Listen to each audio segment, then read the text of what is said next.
Ave Maria, cheia de graça, o Senhor está contigo. Bendito sois vós entre as mulheres, bendito é o fruto do vosso ventre, Jesus.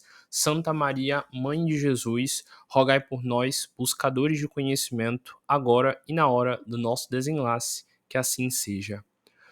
Boa noite a todos, sejam muito bem-vindos a mais uma reunião de estudo aqui do Centro Espírita Os Humildes de Jesus. Hoje nós iremos dar continuidade ao estudo sobre defesa psíquica. E hoje a palestra vai ser dividida em um primeiro momento, onde eu vou definir basicamente o que é o eu e sobre como perceber quando um pensamento e uma energia, uma vontade é sua e quando ela não é, que é uma das maiores formas de defesa psíquica que a gente pode ter, e vocês vão entender durante a palestra por que disso. E o segundo trecho eu vou tratar aqui de quais seres, diríamos assim, a gente pode pedir ajuda quando a gente estiver passando por um ataque espiritual e como criar vínculos com esses seres para que eles nos protejam e auxiliem. Como sempre, eu vou usar de base aqui o livro Autodefesa Psíquica, de John Fortune, que eu já estou tratando aqui há algumas semanas.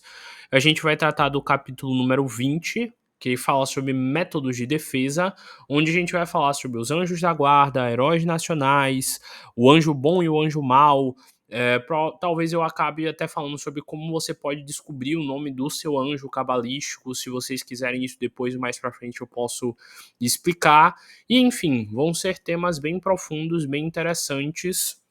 E para começar, eu vou fazer a explicação que eu citei aqui sobre o eu. Bora lá. Por que é tão importante você saber quem você é para poder você fazer uma boa defesa psíquica dessa sua cabecinha? Por quê? Se vocês pararem para pensar, a palavra medium lá no latim ela significa meio. Então você, que é médium, você está no meio entre o plano físico e o plano espiritual, certo? Então o tempo inteiro você está conectado com esse plano espiritual, você capta coisas dele sem você perceber e você agrega à sua mente essas coisas sem notar. É, como eu já expliquei uma vez na palestra sobre mediunidade, o nosso cérebro é como se fosse uma antena de uma rádio. Se esse cérebro ele está bem associado, ele está bem sintonizado, ele tem a capacidade de conseguir ouvir e se conectar com o plano espiritual, correto? Da mesma forma que você vai lá e mexe no botãozinho do rádio para poder pegar a emissora que você quer ouvir, na sua mente tem métodos de meditação, de autocontrole, de desenvolvimento da sua consciência, onde você pode conseguir desenvolver a habilidade de ouvir o plano espiritual e de diferenciar o que é seu do plano espiritual. Porque quando a gente liga um rádio, como ele é um objeto apenas para receber sinais e transmitir esses sinais através da voz, do som, é fácil a gente saber que ali é uma emissora que a gente sintonizou. Mas e quando o rádio que a gente está utilizando é a nossa cabeça?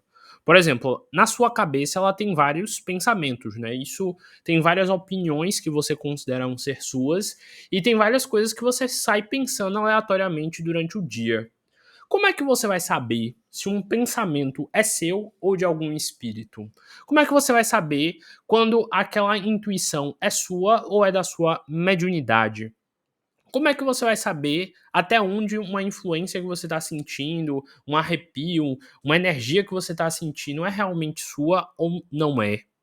Porque se a gente for usar a base do livro de Kardec, o livro dos espíritos, quando ele questiona os espíritos, até onde vocês têm influência sobre nós, o quanto os espíritos têm influência sobre nós humanos. E o espírito de verdade vai lá e responde: muito mais do que vocês imaginam. De ordinário, eles lhes dirigem. No caso, o que é que o espírito quis dizer com isso? De que os espíritos eles têm muito mais influência e contato com a gente do que a gente imagina e que normalmente eles nos controlam o tempo inteiro sem que a gente perceba. Como assim? Bem, como a gente sabe, a nossa mente ela funciona com base em energia. Então, cada pensamento que você tem acaba atraindo energeticamente espíritos bons e ruins para o seu redor.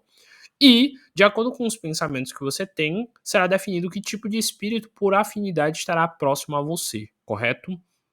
Então, em muitos momentos, possa ser que alguns pensamentos, algumas ideias que você teve não eram suas, mas por terem surgido espontaneamente na sua cabecinha, você achava que era sua. Por exemplo, lá no Livro dos Espíritos, quando a gente tratou das pessoas inteligentes, dos gênios e das pessoas que traziam grandes inspirações para a pátria, perguntaram aos espíritos até onde as ideias das pessoas geniais eram delas ou de espíritos que sopravam nelas por mediunidade e assim elas acabavam tendo ideias mirabolosas. E aí o espírito foi lá e explicou: olha, geralmente o espírito dela já é um espírito com muito conhecimento. Mas, por elas serem um espírito de muito conhecimento, elas acabam atraindo para a convivência delas, espiritualmente falando, também outros espíritos com mais conhecimento ainda. Então, lá no texto eles definem o seguinte, que uma das formas de você perceber quando uma intuição é sua ou não é o momento de que ela surge. Por exemplo, eles falaram, por exemplo, vamos dizer que você está travado numa questão que você está tentando responder, ou numa situação que você está em dúvida. E a sua mente ela não acha solução nenhuma para aquilo. E do nada vem na sua mente a solução de um jeito assim mirabolante que você fica tipo, nossa, como é que eu pensei isso?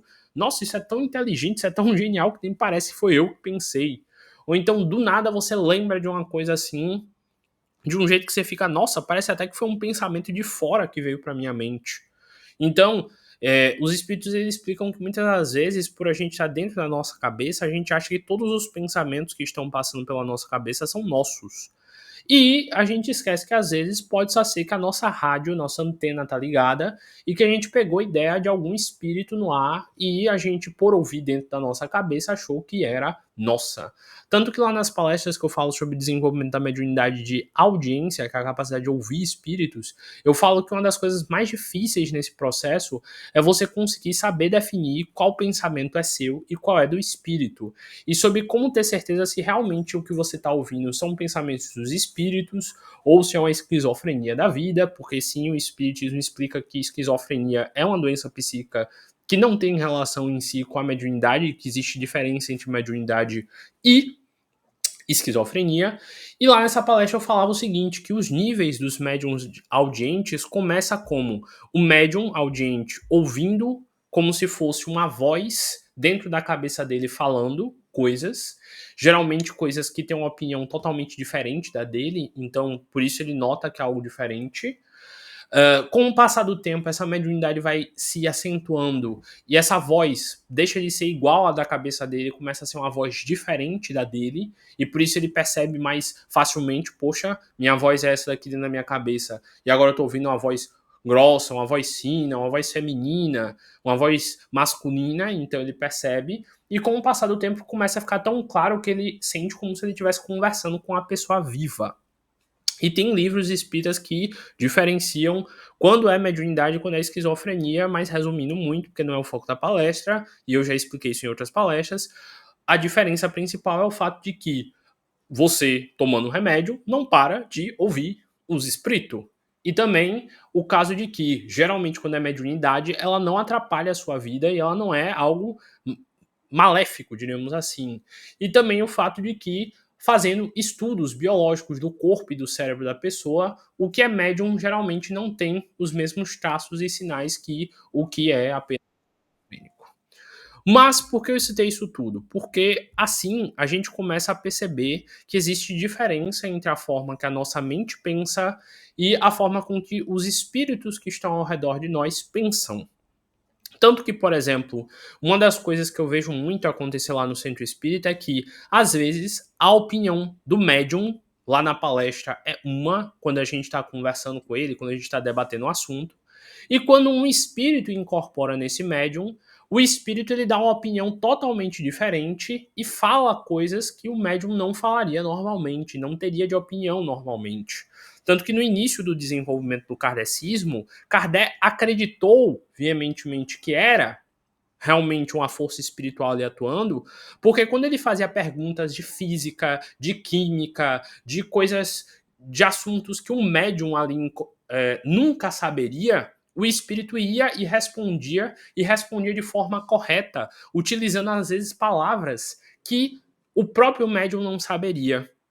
Por exemplo, tem muitos casos famosos da mediunidade de xenoglossia, que é a mediunidade de falar em outras línguas, onde um médium de psicografia, por exemplo, que só sabia, sei lá, falar português, fazia uma psicografia em francês fluente, em inglês fluente, em hebraico fluente, em línguas mortas que ele nunca teve contato na vida, ele conseguia escrever e discorrer perfeitamente. Então, uma mediunidade verdadeira, ela é nítida, porque a diferenciação entre o ser físico e o ser espiritual são marcantes. Tanto que é uma crítica que eu geralmente ouço em alguns meios mais ocultistas, o seguinte, de que a maioria das pessoas, hoje em dia, elas não são médiums em si, elas são animistas. E a maioria das pessoas que dizem incorporar, na verdade, nem estão incorporadas, elas estão manifestando outras forças psíquicas delas, porque na mediunidade em si e na incorporação em si é bem marcante a diferença. Eu não estou dizendo que não tem utilidade, tem muita gente que incorpora e faz trabalhos incríveis, mas médium mesmo consegue fazer umas coisas assim que você duvida, que você fica assim, rapaz, como é isso daí? Tanto que eu já ouvi casos de médiums que incorporavam e que incorporados conseguiam falar em outras línguas, que conseguiam fazer coisas que você ficaria assim, rapaz, realmente tem um negócio aí, viu? Porque essa pessoa sozinha não ia conseguir fazer isso não. Então, de novo, tudo que eu estou falando aqui é para você aprender a perceber que, muitas das vezes, os seus pensamentos podem ser ou não seus. Por exemplo, vamos dizer que você tá num dia maravilhoso, que tá tudo dando certo, que tá um dia alegre e do nada sua mente começa a ter um monte de pensamento pessimista, triste, você começa a sentir um desânimo e você começa a pensar coisas, ah, meu Deus, que dia cansativo, coisas que não estavam de acordo com o que você estava pensando até então. Isso pode ser um sinal de que essa energia ou esses pensamentos não são seus. Ou então você está pensando sobre um assunto e do nada vem um pensamento completamente oposto. Isso também pode ser um sinal de que aquele pensamento também não é seu. Mas tá, Francisco, como é que eu sei realmente quando um pensamento é meu ou quando não é? Aí é que tá. A gente vai ter que voltar lá para a Grécia Antiga, para o oráculo de Delfos, e você vai ter que lembrar da frase emblemática que Platão, Sócrates e todos os grandes filósofos gregos sempre diziam: conhece-te a ti mesmo. A única forma de você saber que um pensamento é seu ou não é quando você conhece quem você é. É quando você tem plena certeza de que eu sou assim. Então, se eu estou pensando de uma forma diferente disso aqui, é porque isso não é meu. Que nem, por exemplo, quando você está conversando. Você está em silêncio numa sala e alguém fala em voz alta. Você sabe que quem falou não foi você porque você continuou calado, certo? Mas aqui no plano físico a gente tem a facilidade da voz, do tom de voz, de olhar a pessoa e saber diferenciar. E na nossa mente, como é que a gente vai fazer isso? Por exemplo, vamos dizer que eu sou uma pessoa que odeia bebida. Vamos dizer que eu não suporto beber, não suporto álcool, não quero álcool na minha vida de jeito nenhum.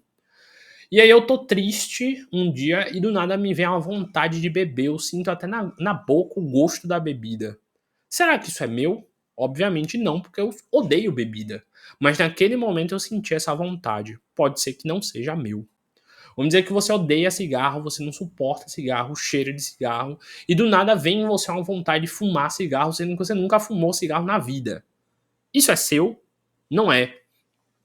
Mas aí, nesse caso, é nítido e você consegue perceber de forma expressiva porque tá ali na cara. Eu sou assim, do nada me vem um pensamento oposto.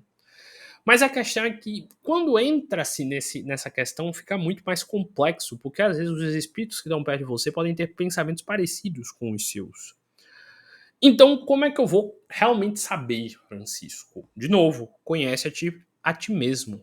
Tanto que a maioria dos livros que ensinam sobre mediunidade e como desenvolver a mediunidade falam da importância de meditar, de conhecer a sua personalidade e de definir bem claramente o que você acha certo e o que você acha errado. Porque quanto mais você sabe quem você é, mais fácil será você discernir quem você não é. O papo que eu tô dando aqui tá muito indo pro lado espiritual e meio esquizofrênico, então eu vou dar um exemplo também físico para vocês perceberem. Vamos dizer que você é aquela pessoa que, sei lá, odeia comer chuchu. E aí você tá numa festa e tem lá vários pratos e tem um prato que é um prato que vai chuchu no meio e você odeia o sabor de chuchu. Se alguém verbalmente começa a te encher o saco e fala: "Hoje você vai comer chuchu", pega um prato e bota chuchu dentro do prato, dá uma colher pra você e tenta enfiar chuchu na sua boca. Não vai ficar nítido que aquilo ali é uma pessoa tentando te forçar a fazer algo? Agora vamos pro lado espiritual. Se do nada vem um pensamento oposto ao seu, na sua cabeça, não vai ficar também nítido que não é seu aquilo? Por que eu dei esse exemplo? Porque em muitos momentos da vida existem níveis diferentes de manipulação que as pessoas tentam fazer com a gente. E de acordo com o nível do quanto está escancarada a manipulação, a gente pode perceber nitidamente como a pessoa que fez você saber que tinha chuchu e botar no prato chuchu, ou pode ser um nível de manipulação do tipo, a pessoa lhe dá um prato, ela não avisa que tem chuchu no meio, mas tem chuchu no meio, e ela fica olhando você comer para ver se você vai descobrir e perceber se tem chuchu ou não. De novo, bora pro âmbito da manipulação. É aquela pessoa que tá aos poucos te levando no banho-maria, te convencendo de grão em grão até você fazer o que ela quer. É aquela pessoa, aquele filho que quer ganhar quer ganhar o presente do pai e passa o dia inteiro agradando ele para no final do dia pedir: "Pai, você me dá aquele carrinho, você me dá um celular novo?" Porque, de novo, na vida existem níveis diferentes de manipulação e tem a manipulação daquela pessoa que fica te paparicando por horas, até que você comece a ficar de bom humor e queira fazer o que ela quer, e tem também as manipulações que são mais imperceptíveis. De novo, tudo que eu tô falando aqui é pra gente refletir sobre como às vezes situações manipulam a nossa mente, como a gente precisa saber quem a gente é e o que a gente gosta pra gente não aceitar quando a vida tentar forçar a gente a algo diferente.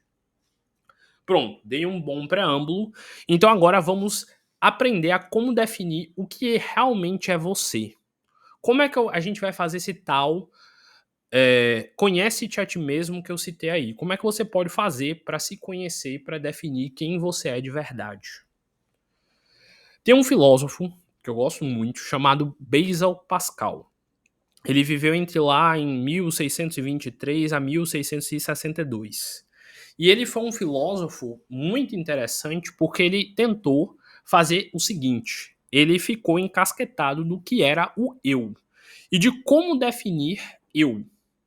Por exemplo, cada pessoa diz ser assim, assado, cada pessoa diz ter uma digamos assim, personalidade diferente, ele queria descobrir, tá, mas quem é de verdade você? O que é realmente que define você como você, essa pessoa aí que tá me ouvindo? E aí ele começou o livro dele, chamado Pensamentos, tentando definir exatamente o que era o conceito de eu. E ele começou o livro com a seguinte pergunta: o que é o eu? E aí ele tentou definir e ele tentou fazer reflexões para chegar ao que realmente é o eu. E ele chegou à seguinte conclusão: de que para a gente definir o que é o eu, a gente tem que saber que esse eu ele tem que ser fixo. Por exemplo, vamos dizer que eu lhe mostro um copo. Você sabe o que é um copo, e não importa que tipo de copo, que tipo de formato ele tenha, se eu lhe mostrar um copo, você vai saber reconhecer um copo, porque existe uma definição mental sua do que é um copo. Então o seu eu, ele tem que ser que nem um copo, que você em qualquer lugar reconheceria ele pelo formato, pelo jeito, por características que definem ele como aquilo.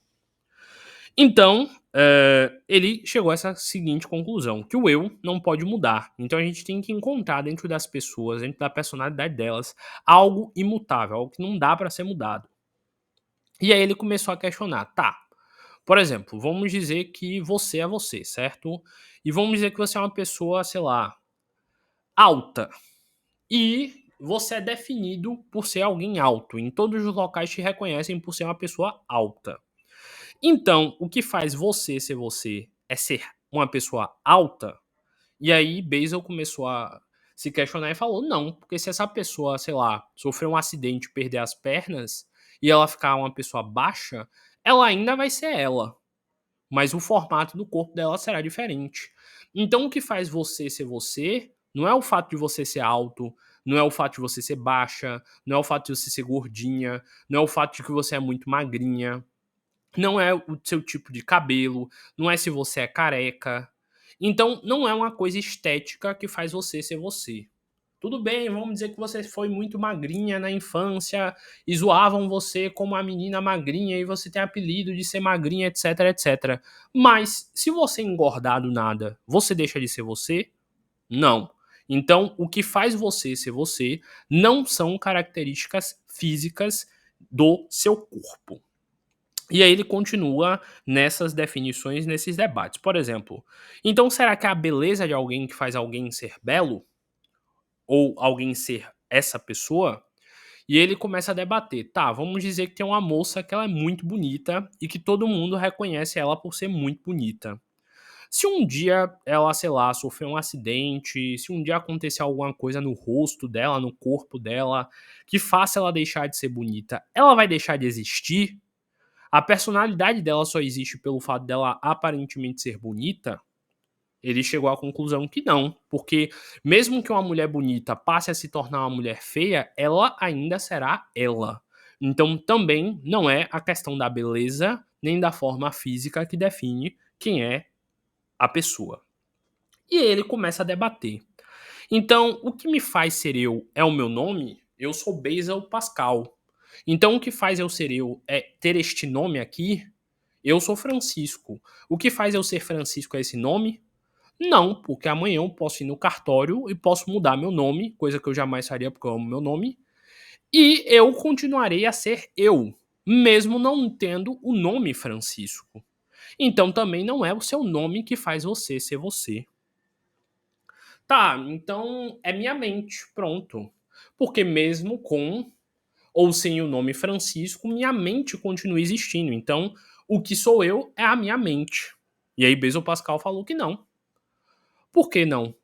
Porque se você parar para pensar, hoje a sua característica principal pode ser, sei lá, ser alguém de personalidade que ama cinema, ama assistir filmes de cinema e fala de cinema o tempo inteiro. Mas se um dia você simplesmente parar de gostar de cinema e você não falar mais de cinema e você começar a gostar de, sei lá, de música e só passar a falar de música, você deixou de existir? Porque você parou de gostar de cinema? Não, você é uma nova pessoa, só que agora você é alguém que gosta de música. Por exemplo, deve ter alguém na sua cidade ou perto de você que tem a característica de, sei lá, fulana é crente e você não consegue pensar na personalidade de fulana sem ela ser crente. Ou então, fulano, ele, sei lá, qualquer característica que vocês pensarem que seja uma característica que possa ser mudada. Ele fala isso, de que não pode ser, então, essa característica. Por exemplo, vamos dizer se você é famosa por ser teimosa. Se você deixar de ser teimosa, você deixa de ser você? Não, você só perdeu uma característica de personalidade. Então não é sua mente e a sua personalidade que fazem você ser você. E aí Blaise Pascal continuou se aprofundar. Então o que faz eu ser eu é a minha memória. Afinal, eu nasci, eu era uma criança pequena, eu fui crescendo, várias coisas foram sendo postas na minha mente, eu fui aprendendo e formou a minha personalidade. Então, o que faz eu ser eu é a minha memória e as minhas lembranças da minha vida. E é que tá. Se amanhã você sofrer um acidente, bater a sua cabeça e você esquecer de toda a sua vida, você deixa de ser você? Também não, né? Porque seu corpo vai estar lá no hospital, você vai estar na maca, você não vai lembrar de absolutamente nada, mas você continua sendo você, certo? Afinal, você tá lá. Você só perdeu as memórias e essas memórias até podem voltar pra você. Então também não são as suas memórias que fazem você ser você. Então é a sua personalidade que faz ser você? Também não, porque a sua personalidade pode mudar. Então o que realmente faz você ser você? Depois de muitas reflexões e de um texto imenso, difícil de se ler e de se interpretar, Blaise Pascal chegou à seguinte conclusão: de que ser uma pessoa é ser nada. Ele chegou na conclusão de que o eu é uma persona. Persona é uma palavra que lá no francês significa nada. Então ele chegou à conclusão que não tem como você definir o que é você, porque você é nada. Porque nada consegue definir o que é você. Por quê? Porque você está em constante mudança. Eu não sou Francisco. Por que eu não sou Francisco? Porque em outras encarnações eu tive outro nome, eu tive outras características, eu nasci em outra família e provavelmente lá naquela outra encarnação eu achava que ser eu era ter aquele nome, viver naquele país e naquelas condições. Tá, Francisco, mas tudo bem. Então, ser eu é não ser nada, já que o tempo inteiro eu tô mudando. Mas como é que eu vou fazer meu autoconhecimento então se eu não sou nada? E aí ele continua então a falar que existem, na verdade, três tipos de eu que nós criamos durante a nossa vida e que fingimos ser para poder definir quem a gente é. E ele explica que existem três eus. O eu, que é você para você mesmo, no caso você aí dentro da sua cabeça com seus pensamentos, onde você pensa um monte de coisa e que você não fala para ninguém. Existe um segundo eu, que é quem você fala e mostra ser para os outros, e quem você interpreta ser no mundo para as outras pessoas. E ele fala que tem um terceiro eu, que é como as pessoas interpretam e absorvem quem você é. Eu vou repetir porque é um negócio meio malucado da cabeça que eu tô explicando aqui, e se a pessoa não prestou atenção, ela pode ter se perdido na linha de raciocínio. Você aí dentro da sua cabeça tem várias opiniões que você nunca fala pra ninguém, certo? Porque, sei lá, você pensa que se você falar a sua opinião vão te criticar, vão te julgar, ou vão achar você uma pessoa péssima, uma pessoa horrível. Então, existe uma versão sua que só existe dentro da sua cabeça e que você não fala pra ninguém. Esse é o seu primeiro eu que você tem que tentar conhecer. Porque sabendo quem você é dentro da sua cabeça, mesmo com todas as maluquices que você pensa ou não pensa, você vai conseguir saber definir quem você é para o mundo. O segundo eu que ele explica é a pessoa que você finge ser para as pessoas. Vamos dizer que você, sei lá, tem uma personalidade que você odeia a fruta manga dentro de você. Mas quando todo mundo fala, você gosta de manga? Você mente pra pessoa e diz, ah, eu adoro manga, manga é uma fruta maravilhosa. Então, você tem essa versão de que gosta de manga e fala pra todo mundo que gosta de manga, pro mundo de fora, mas por dentro você é uma pessoa que realmente odeia manga. Então, percebe? Tem a versão da gente que fala coisas para ser aceito, para ser ouvido, para ser respeitado na sociedade, e tem a sua versão dentro de você, que é o que você realmente pensa e o que você realmente acha de algo. É que nem a pessoa que dentro de casa, sei lá, maltrata todo mundo, mas na rua é o bonzinho, a boazinha, amigo de todo mundo que todo mundo gosta. É aquela pessoa que dentro de casa maltrata todo mundo, é perverso, é maldoso, mas na rua, para todo mundo, parece a pessoa mais gentil e amável do mundo. Então você tem duas versões. Você tem o falso eu e um eu mais verdadeiro, que seria o que você é dentro de você. E segundo Blaise Pascal, tem um terceiro eu, que é o que as pessoas acham com base na versão que você criou para elas de quem você é. De novo, agora a gente pode ter se dado nó aí na cabeça de vocês, mas é o seguinte: não tem a pessoa que em casa é mal, mas que na rua é boa praça? E não tem a versão que existe dentro da cabeça de todo mundo dessa versão boa praça? Então, Blaise Pascal fala que, além de existir o eu dentro de mim, o eu para o mundo e para as pessoas, ainda existe a percepção que as pessoas têm dentro da cabeça delas de quem eu sou. Eu espero que vocês estejam entendendo, porque eu estou me esforçando para deixar isso aqui fácil de se entender. E aí ele chega à seguinte conclusão: que muitas das vezes, por a gente não saber diferenciar quem a gente é, quem as pessoas pensam de que nós somos e etc., a gente vive numa mistura dessas coisas. Por exemplo, você já deve ter tido um amigo, um primo ou uma pessoa que para todo mundo era uma pessoa maravilhosa, mas para você, você via que aquela pessoa não prestava. Então aí você percebe que cada uma pessoa tem uma visão diferente de alguém. E que no final a gente, segundo Blaise Pascal, é uma mistura dessas três versões. Eu de verdade, eu para as pessoas no mundo e como as pessoas no mundo veem quem eu sou. É que nem um artista famoso que no palco, na mídia é uma pessoa, mas dentro de casa com a família é outra. E no final ele é uma mistura de todas essas versões. Porque ele tem que descobrir quem ele é no meio dessas personalidades todas. Por exemplo, o nome que o povo usa artístico é isso. Eu tenho o meu nome de casa e eu tenho o nome de cantor na rua. Então, para diferenciar também as personalidades dentro da mente da pessoa. E onde Blaise Pascal chega com essa reflexão toda que eu trouxe aqui? De que a gente precisa saber, perceber quem a gente é de verdade no meio disso tudo. Eu sou de verdade o meu eu dentro da minha cabeça que eu não falo pra ninguém? Eu sou de verdade esse eu que eu finjo pra todo mundo pra ser aceito na sociedade?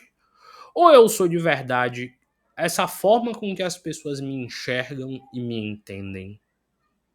Então acho que vocês já perceberam aí que esse tal de conhece-te a ti mesmo é um negócio bem complicado. E que para você saber de verdade quem você é, você tem que refletir muito. Vamos dizer que você é alguém perto de cada amizade sua. Na amizade que curte festa, você pula, dança, brinca, etc. No trabalho você é mais quieta, fechada, fala pouca coisa e mostra um ar de autoridade. E dentro de casa você é brincalhão, ri com todo mundo e zoa todo mundo. Quem é você de verdade em meio a todas essas versões suas? Você é de verdade você no trabalho, você em casa ou você se relacionando no mundo? Então, após toda essa reflexão, ele chega à seguinte questão: de que nós, o tempo inteiro, estamos usando máscaras. E de que nós usamos máscaras de acordo com a necessidade e de onde a gente tá. E de como a gente quer ser aceito ou não. Se a gente quer ser bem visto ou não. E ele também chega à seguinte conclusão: que nós odiamos as pessoas que conseguem nos ver de verdade. Porque se a gente usa máscara, é pra gente esconder o nosso rosto de verdade. Então quem conseguir ver por debaixo da máscara vai ser um objeto de ódio por parte da gente. Porque aquela pessoa que consegue apontar o seu erro e a sua fraqueza é a pessoa que geralmente te gera um desentendimento e uma insatisfação. E ele chega à seguinte conclusão: de que a gente tem que evitar de usar máscaras e evitar de mentir para si mesmo e, por consequência, acabar mentindo para o mundo. Porque se você precisa ser uma pessoa diferente em cada local que você não tá sendo você de verdade. Você tá se manipulando para ser aceito no local que você vai, por medo de não ser aceito sendo quem você é de verdade. Então, se você é alguém que fica tentando agradar todo mundo, é porque você tem medo de desagradar todo mundo. E se você é alguém que desagrada todo mundo e acha isso bom, é porque na verdade talvez você também não saiba lidar na convivência com o mundo. Porque a questão é sempre o equilíbrio. Não é nem 8 nem 80, é o meio termo. E eu trouxe aqui uma frase que para mim é uma das mais interessantes para a gente refletir sobre tudo isso que eu falei, que é uma frase de Franz Kafka, que ele diz o seguinte: tive vergonha de mim mesmo quando percebi que a vida é um baile de máscaras e eu participei dela com meu rosto verdadeiro. Se vocês pararem para pensar, o tempo inteiro no mundo e na vida a gente tá usando máscaras. Máscaras sociais pra gente ser visto como mais bonito, mais bonita, mais inteligente, mais, sei lá, mais sério, mais o que o momento pedir. E muitas das vezes a gente tem medo de ser autêntico, de ser quem a gente é de verdade. E por isso a gente se molda aos locais e às situações. Toda essa reflexão que eu trouxe aqui sobre o que é o eu de verdade foi exatamente uma provocação para você saber que nem você sabe o que é ser você. Você vive aí dentro deste corpo de carne desde o dia que você nasceu e você não sabe quem você é. Você vive aí dentro deste corpo de carne e você acha que você é um nome. Mas se eu mudar o seu nome, você continua sendo você? Sim. Você acha que você é suas memórias. Ah, eu sou eu porque eu sou filho de fulano com fulana. Se mudasse seus pais, você deixaria de ser você? Se você mudar sua personalidade de hoje para amanhã, que nem água com o vinho, você deixa de ser você? Então quem você é de verdade? Eu acho que esse é o grande objetivo das reencarnações. Tentar encontrar e perceber quem você é de verdade. Se você é filho de Deus, o que você é? Então por que você se isola e acredita que você é um humano passando por problemas e acreditando nesse mundo e nessas coisas que estão aqui nessa realidade confusa? Vou repetir a frase que ela é muito interessante. Tive vergonha de mim mesmo quando percebi que a vida é um baile de máscaras e eu participei com meu rosto verdadeiro. Todo mundo tá criando máscaras mais bonitas para ser mais bem visto onde é que vai, em qualquer local que for. Quem você é de verdade no meio disso tudo? É quando você souber definir quem é você, ou então o mais próximo do que é a sua personalidade, que é quando você vai saber diferenciar o que é seu do que não é, quais pensamentos são seus, quais atitudes são suas e quais não são. Sabe aquela pessoa, você já deve ter vivido isso, no colégio sempre tinha uma pessoa que era atentada, perturbada, agitada, que ficava bagunçando o tempo inteiro. Quando aquela pessoa ia pra escola e um dia ela simplesmente estava quieta e calada, o que é que todo mundo da sala fazia? Oxi, aconteceu o que que o fulano tá quieto hoje? As pessoas indicavam logo, cadê fulano bagunçando e fazendo agonia? Porque fulano já era tão fulano que as pessoas esperavam que ele continuasse a fazer aquilo. O que é que faz você ser você? O que faz você ser tão você que todo mundo já espera que você tenha tal comportamento, tal atitude, porque aquela atitude, aquele comportamento define você como pessoa para o mundo. Quanto mais você perceber isso, mais você vai saber definir quem você é. E quanto mais você definir quem você é, mais você vai saber lutar e se defender de energias, de atitudes, de comportamentos e de manipulações que tentem fazer você não ser você. É muito comum, por exemplo, em momentos de fraqueza emocional, você perdeu um ente querido, você está passando por dificuldade, você mudar sua personalidade e tentar ser com a personalidade de um amigo, de alguém próximo, porque você não sente um pertencimento e uma satisfação em ser você. Outra coisa muito importante aqui é a gente refletir essa noção de amor próprio. Essa noção de você ama ser você, você adora a sua personalidade, você sente prazer com a sua própria história para a sua própria vida. Vale a pena você refletir sobre tudo isso para você lembrar e perceber quem é você. Essa palestra vai ficar gravada, então quem quiser ouvir de novo e entrar de novo nessa percepção, caso não tenha acompanhado alguma parte, ouve lá de novo no YouTube que vai ser bem interessante. E, de novo, isso aqui é uma aula, certo? Então, peguem um caderninho, saiam anotando as reflexões. Se alguém aí chegar a uma conclusão de que eu sou assim porque eu sou assado, se alguém aí conseguir refutar Blaise Pascal, me traga, vai ser um prazer ouvir esta lombra e tentar entender como você chegou a essa conclusão de que você é você por causa disso. Mas, como eu disse que tinham dois temas hoje, além dessa reflexão sobre o que é ser eu, vamos refletir aqui sobre como nos proteger quando a gente perceber que alguém está tentando nos manipular, alguém está tentando fazer você deixar de ser você. Alguém está tentando transformar a sua individualidade e manipular ela. A quem eu posso chamar para ter ajuda? O início do texto vai falar sobre os anjos da guarda, então bora lá refletir um pouco mais sobre isso. Há tantas histórias a respeito do aparecimento de anjos da guarda nos momentos de crise que mesmo os mais céticos devem admitir que é um caso a ser considerado. Existe uma tradição em Devon de acordo com o qual, se o tambor de Drake conservado na abadia de Buckland, nas proximidades de Tavistock, é batido num tempo de crise, o próprio Drake retornará para conduzir a armada britânica. Newbolt imortalizou essa lenda em seu famoso poema. Para quem não sabe, isso daí é uma história de guerra. Antigamente, nas guerras, por exemplo, na de secessão, etc., quando o exército ia marchar, sempre tinha alguém que batia um tambor ou batia algum instrumento para avisar que era hora de avançar, que nem aquele toque tan tan tararam, tan tan tararam, tan tan tararam, tan tan tan, que geralmente é tocado em acampamento militar para a pessoa acordar.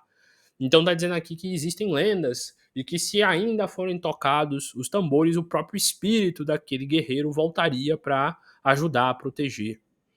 Isso aqui é uma analogia do tipo, se você chamar por oração o seu anjo da guarda, ele virá para te proteger, porque você evocou ele e você pediu a ajuda dele. Vou dar um exemplo mais simples. Vamos dizer que você tem um irmão pequeno, um irmão de, sei lá, 5 anos, e ele e os outros amiguinhos de 5 anos estão lá brigando na sala da sua casa, e um resolveu começar a bater no outro. O que é que seu irmãozinho vai fazer? Me ajuda, vem cá. Ele vai chamar por você, porque você é mais alto, mais forte, mais velho, e porque você vai poder resolver a situação, correto? Vamos dizer que eu estou sofrendo um ataque espiritual, um ataque psíquico, tem um obsessor tentando me atacar de alguma forma. O que eu, que sou o irmão pequeno, vou fazer? Pedir ajuda do meu irmão mais velho, que são os anjos, os arcanjos e os espíritos de luz. Então o que está falando aqui é basicamente que quanto mais a gente ganha consciência, a gente é capaz de chamar e pedir ajuda desses espíritos mais evoluídos para que eles nos auxiliem. Só que aí que tá a questão. Vamos dizer que seu irmão pequeno ele tá apanhando porque ele mereceu. Por exemplo, vamos dizer que ele apertou, quer dizer, vamos dizer que ele pisou no rabo do cachorro e o cachorro foi para cima dele morder ele porque ele primeiro provocou o cachorro. Às vezes você vai querer interferir ou você vai deixar às vezes para olhar, tá vendo, para você aprender? A mesma coisa acontece com os anjos. Eles vão interferir e vão nos ajudar e nos proteger em questões justas, mas se a gente foi atrás e caçou o problema, eles também vão deixar a gente levar a bordoada pra gente amadurecer e não procurar mais caso. Então, a partir de agora, parem e pensem dessa forma. Lá nas minhas primeiras palestras sobre autoestima, sobre defesa psíquica, sobre relação com o anjo da guarda, eu falei o quê? Que Deus é o nosso pai, certo?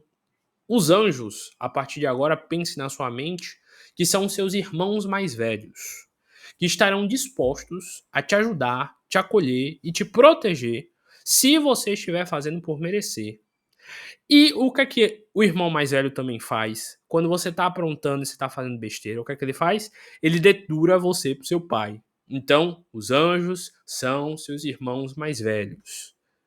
Se você fizer merda, eles vão apontar pro teu pai e eles vão avisar pro teu pai que você tá fazendo coisa errada.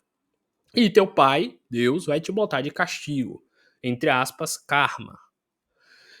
Mas se você tiver certo na situação, seu irmão vai te ajudar e te proteger.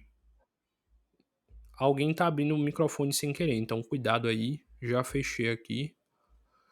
Então, de novo, seu irmão mais velho, se você tiver certo na briga, ele vai te proteger, ele vai te ajudar e ele vai apanhar até junto com você, mas ele não vai deixar você passar por aquilo sozinho. Então comece a ter isso em mente, que o seu irmão mais velho, caso anjo, ele é um conselheiro. Vamos dizer que você está com dificuldade no dever de matemática, no dever de português. Seu irmão mais velho, ele já passou pela série que você já passou. Ele já passou pelo dever de matemática e de português. Então, se ele tiver de boa vontade e não quiser te pirraçar, ele vai te ajudar. E se ele não quiser te ajudar, Deus vai mandar nele, porque o teu pai vai mandar no teu irmão mais velho te ajudar se você tiver certo e precisando realmente de ajuda. Francisco, torna isso mais claro. Vamos dizer que você está sofrendo um ataque espiritual na sua casa e você é inocente. Os espíritos eles resolveram te atacar de graça. O anjo da guarda, que é o seu mentor, ele é o seu irmão mais velho. Ele vai ver, estão atacando meu irmão sem necessidade, sem ele ter feito nada. Então eu vou descer lá e vou ajudar a proteger ele. E quando ele fizer o Pai Nosso e se unir energeticamente comigo, eu vou ajudar a proteger a casa dele. E se eu, irmão mais velho, não der conta da situação, o que é que eu faço? Eu chamo meu pai e minha mãe para resolver. No caso, chamo Deus. Tô falando em coisa bem simples, bem óbvia. Mas, se você é o irmão baderneiro que anda com gente que não vale nada e que não presta, seu irmão mais velho, que é bonzinho, vai querer se meter no problema ou vai deixar você se ferrar para você aprender? A mesma coisa é o anjo da guarda. E, como a gente sabe, existem separações lá na magia, nos estudos de cabala, de Bíblia, onde existem 72 tipos de anjos, 72 nomes de anjos, e cada anjo faz uma tarefa diferente. Por exemplo, você tá com dor de dente, você vai procurar o quê? O dentista. Então, se você tá com um problema específico numa área, você vai ter que pedir ajuda ao anjo dessa área específica. Francisco, como é que eu vou descobrir isso? Google. Pesquisa. Anjo que ajuda a resolver problema tal. Anjo para tais situações. Lá na própria Bíblia tem descrições. Esse anjo ajuda com cura. Rafael. Esse anjo ajuda a vencer batalhas. Miguel, Camael. Sei lá, esse anjo ajuda a trazer boas mensagens, a trazer inspirações. Gabriel. E tem lá outros 72 para você chamar. Mas, de novo, seu irmão mais velho só vai te ajudar se você estiver merecendo. Ou se o pai dele mandar ele te ajudar. Então, você tem que andar na linha e tem que ser um bom irmão mais novo se você quer que seu irmão mais velho te ajude e te proteja. Continuando o texto.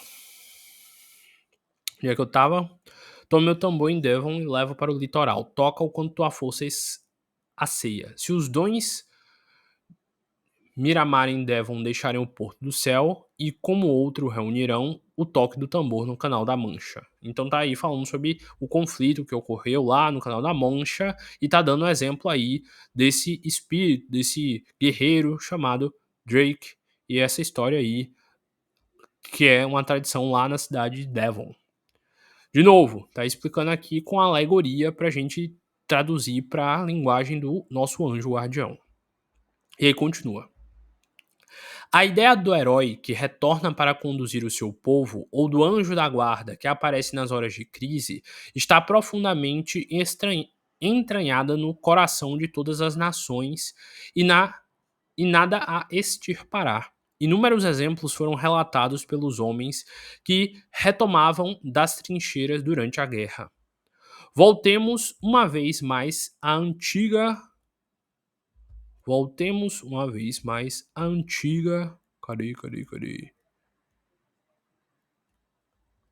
Voltemos uma vez mais à antiga sabedoria da Cabala. Esse depósito de conhecimentos ocultos. Aprendemos aqui que existe o anjo bom e o anjo mau da alma do homem, que ficam atrás do seu ombro direito ou do ombro esquerdo, um tentando o outro, um inspirando o outro atrapalhando. Traduzamos o anjo sombrio nos termos do pensamento moderno e teremos o subconsciente freudiano. Vocês já devem ter assistido aqueles desenhos infantis onde a pessoa estava lá diante de uma situação que ela tinha de tomar uma decisão e no ombro aparecia um demôniozinho induzindo ela a querer fazer a coisa errada e do outro lado o anjinho querendo dizer para ela fazer o certo.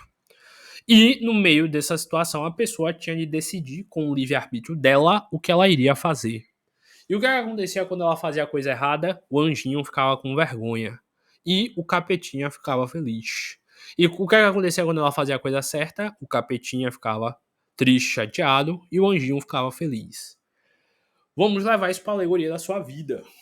A mesma coisa acontece, entre muitas aspas, na sua mente, como médium, quando você está prestes a fazer uma coisa boa ou uma coisa ruim. O obsessor ou o anjo guardião vão lhe auxiliar.